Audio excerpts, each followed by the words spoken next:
All right, hello everybody. Welcome back. We are here. It is time for Overwatch League Summer Showdown. As you can see, the pick'ems are already in. As this goes up, matches will be underway for our first day. We have the old format of the kickoff clash, in which we have the West and the East separated, which it is what it is. A little bit of a bummer to me because I really loved the midseason madness format with all the teams thrown together, all 12 of them. But it is difficult to get them all together, so I understand. Is what it is. We're going to see with the upcoming tournaments, we're going to be seeing everybody together once again pretty soon, anyways. So. Not much to fear there. So we're going to be going through, looking at what I picked and why I did it. And yeah, that's pretty much it. Without further ado, we're going to jump into the East, where we've got, in round number 1, the surprising Guangzhou Charge against the Shanghai Dragons. So Dragons look extremely dominant. They look like the best team in the East. In my opinion, they probably look like the best team. Sorry, there we go. They probably look like the best team in the league at this meta. Obviously we'll never get to know with this exact iteration because the East and West will not play, but when we go 1A, 1B, I do think Shanghai will come out on top.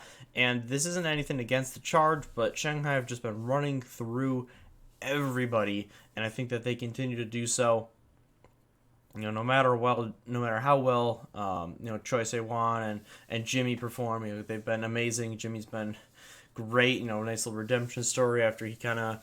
He got kind of buried in the depth a little bit of the Chengdu Hunters when he was on that team, but it happens. They had a lot of good players at that point, but he's really starting to shine on the Charge on that Sojourn. But like I said, Shanghai just looks too dominant as we speak right now.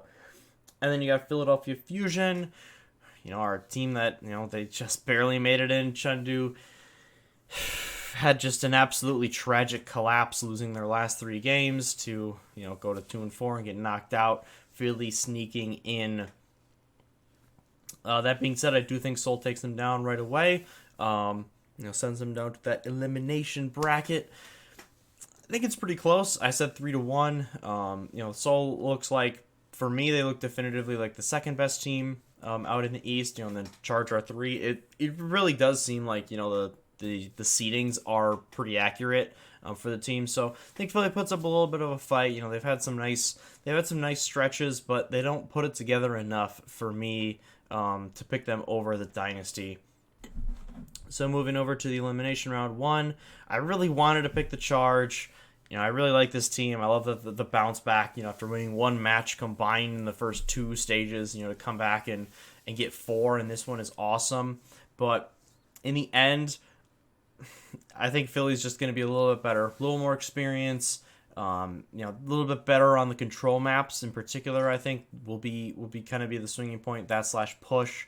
I can see Charge definitely taking command on the hybrid and on the escort maps, but unfortunately for them, when we look at the best of 5 series, if you win push and control, and this is actually a topic for another video I've been wanting to talk about for a long time, but if you think about it in Overwatch League, if you just get extremely, extremely, extremely good at playing push and control, and you win them every single time, which obviously, that's a lot easier than said than done. I'm not saying that a team can just practice and always win every single time, but if you become really, really good at control and push, they're always the tiebreaker. So if you can just get to a 5, you're going to have a good chance. Never a 100% chance, obviously. But if you can get really, really good at those maps, then you're at a constant advantage. That changes a little bit when we get to, best of 7s, but those only happen, in championship matches. So in any case, I do think Philly's a little bit better in that regard, and they take down the Charge in a super close one. Winners round 2, I've got the Dragons keeping up their winning ways, taking down the Dynasty 3-1. Like I said, Dragons have been a bit underwhelming for how good they are, in tournaments so far. Losing pretty quick, in both of them, the kickoff clash as well as the midseason madness. So I think that this is really going to be their redemption. They're going to take down Seoul pretty easily. They did 3-0 them, just a week ago. So, this is a really good team, and they're going to be very, very scary. Seoul still looks really good, but not quite to the level of the Dragons yet. Then elimination round 2, I got Dynasty taking out Philly in a clean sweep. They're just better, and they should just win.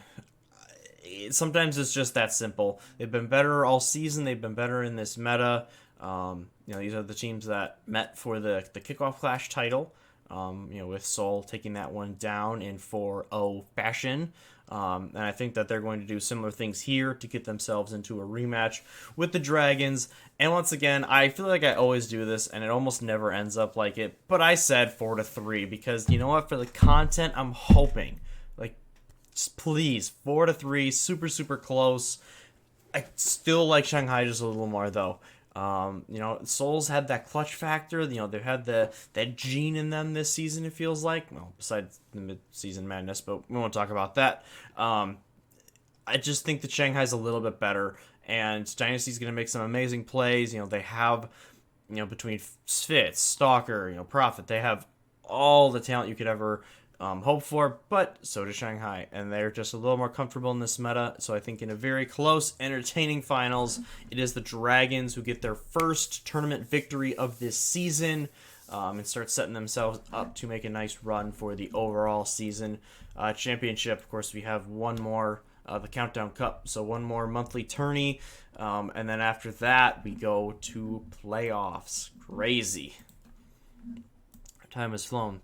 But anyways, we're going to swing on over to the West. Here we go. Got a lot more matches to get into. I don't think winners round 1 is going to be particularly close. As you can see, I didn't pick a single map 5. I picked a lot of 3-1s. I'm not exactly sure why, but I picked a lot of 3-1s. Again, they're playing right now. Dallas just significantly better than Washington for me. I think they take that one down with pretty much ease. I could see Justice sneaking up the control map, but Dallas just runs away otherwise. London versus Toronto. I got Toronto. I know London just beat them last time out to knock Gladiators out of the tournament. C'est la vie. But in any case, I still really like Toronto in this meta. They're going to get that home crowd energy. First time for them, and they've been 2 and out every time. Please, Toronto, do it. London will probably win control, so they do every single time. But I believe take it down. I'm gonna be honest. This one's more of a heart over head pick. I'm pulling for Toronto in this one.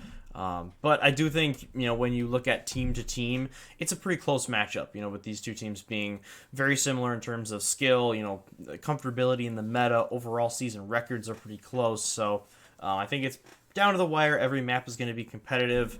But I got Toronto in that one. And I got San Francisco pretty much stomping Vancouver. It's a really nice story. I'm happy for Vancouver, getting 3 wins, making a tournament. I just don't see them being any kind of threat to the Shock. And then Florida versus Houston, same thing. Florida beat New York and Paris to get into this tournament. So I don't really have any faith in them being able to actually beat any of the good teams. And Houston, it's been all season, but they're really flying under the radar. They've been the 3rd best team, I think, in this region for this entire tournament, and they've been, they're 4th right now in the West overall standing wise. So they've been really good. They just haven't quite had enough success in these tournaments to really turn eyes to them. They either win, lose, they lose, win, lose. They're having a really nice season, the best season that the organization's had, but they have to take that next step if they're going to be recognized as a true top tier team. Going through elimination round 1, I got London over Washington. Of these bottom teams, I think London is the best, and I think that they're just a little bit cleaner in general than Washington. Although the Justice have been looking improved. Decay can he can change the tide of a map, of a series all by himself. We know all that. Assassin's been great. I think Krillin has honestly been a standout too. He's played really well. Finally getting that expanded role that I feel like he's been wanting for a while now. And then Vancouver versus Florida. We got 3-2 for the Mayhem side of it. I think Vancouver, they're going to keep it close, but I lost a lot of stock in Vancouver when they went down to Boston. I'm going to be honest. Kind of hard to have confidence in them. I think it's close. It could go either way. We've seen a resurgence of the DPS for Vancouver.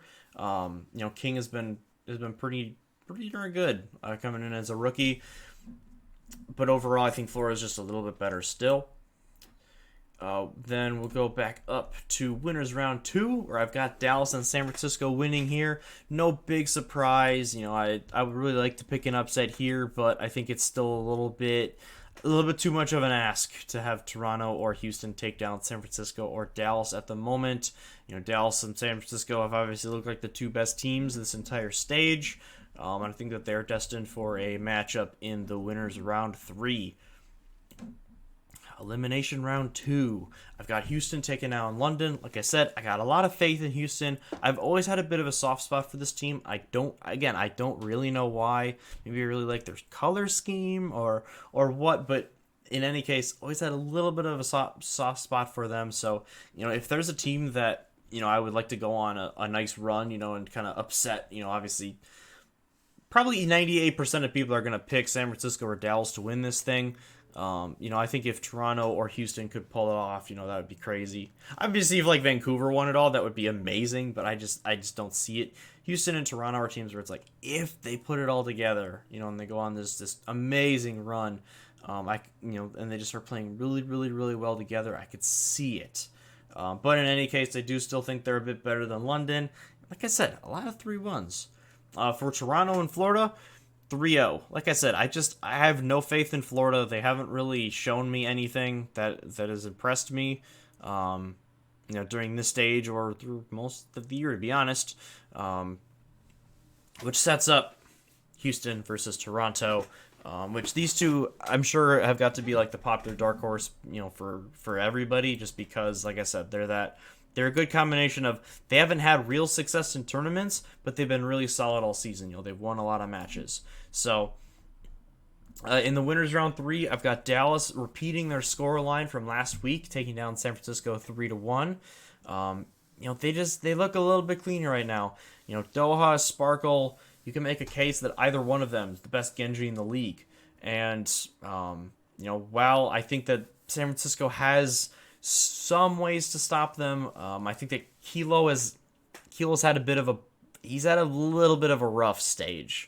A frequent first death, and that's relatively common for Sojourn, so I'm not gonna hold it against him and say, oh, Kilo's terrible, he's thrown, but no, he's struggled a little bit in this meta, and that's okay, it happens. We've seen players that are they don't really mesh with certain metas, and it just kind of feels like that's it for Kilo. Obviously Proper on Genji is an extremely scary thing. San Francisco is going to be wanting revenge, after taking their first L of the regular season to Dallas last week. They're now 17-1. But Dallas is just a little bit too clean in my eyes.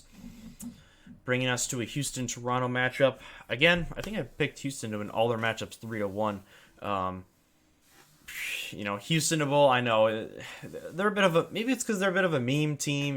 They got Jakin as a coach. I don't know, but I like Houston. This is still at its core a really, really good team.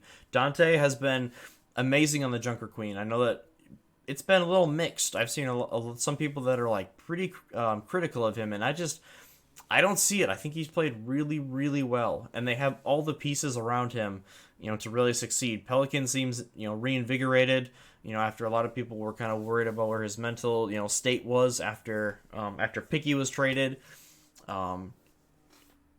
But this is a team, they have the right players on the roles that they're comfortable with. And, Merritt, I feel like Merritt's kind of flown under the radar this season, but he's been such a good Sojourn player all season long. It's pretty close, and I really like Toronto's adjustments and the way that they've improved this stage, building off of 2 solid stages before. I do think that their run ends here, which would bring us to Houston versus San Francisco. And I really wanted to pick Houston here, but I just couldn't. San Francisco is they're still a little bit too clean for me. Kaluj has been a standout in my opinion on the Junker Queen. And this backline is probably the best in the league for this meta, to be perfectly honest. They feel like they've adjusted very, very well, especially in the last couple of weeks. And they've been a juggernaut against teams that aren't the Fuel or in tournaments the Gladiators. And I think that that's going to keep carrying over, and they're going to will their way into a rematch with the Dallas Fuel, which would be their third time playing in about 8 days. And I know you guys, if you guys have been watching for a while, if you've heard previous videos, you're like, wait, you're going to pick a good team to beat another good team 3 times in a row? You never do that. I think Dallas is just, they feel like a bad matchup for San Francisco. And, while these are, like I said, most people would think the top 2 teams. And yes, a dark horse team has kind of snuck in the last few times. But with Gladiators and Atlanta removed, 2 teams that have Gladiators have won the last 2 tournaments. Atlanta has placed 3rd in the last 2 tournaments. Atlanta's been a team that's beaten Dallas in a tourney and then lost to Dallas in another. They've been a team that's beat San Francisco in a tourney. And without those teams, I think that we're just destined to see these 2 teams meet. And while I do think it could go either way, everything in my gut, my head, it just tells me that Dallas is a little bit of a better team in this meta, and even if they match up, multiple times in a row, I think Dallas is a bit better, and they're going to be your champions for the Summer Showdown. So, we got Dallas, we got Shanghai. This would be a throwback. This would be Season 4 all over again, where Dallas and Shanghai really just dominated most of that season. So, let me know what you think in the comments below. Who do you got winning it all? Any big dark horses? Anybody got like Florida or Vancouver or London? Whoever it is. You have somebody crazy winning it all. What do you think about the East? It's always a little bit, feels like a little more hard to predict. You think that Charge make the run? I'm rooting for it. I'll be honest. I really hope the Charge just win the damn thing. They did it in Season 3. They won a tournament. The meta it worked out for them, and they played amazing. So we'll see. It's the exciting part of these tournaments. You never really know. We've seen a lot of near upsets. We've seen Washington nearly take out San Francisco. A couple of tournaments ago. We see London go on a nice little run, take down Atlanta in an early match. So anything can happen. I hope we see some crazy games, but again, I have 2 of the top dogs taking it down. Because they've just been the best all stage long. So sorry to be a little boring on these. Nothing too crazy. Maybe for the Countdown Cup I'll get real gutsy. But for now, that is what I've got. As always, thank you very much for watching. I hope you're able to catch all of the Summer Showdown action as it unfolds. Again, starting right now as this video comes out, Washington and Dallas will be in the middle of their match. But without any further ado, I hope you all have a wonderful, wonderful weekend. Stay safe out there, and as always, see you in the next one.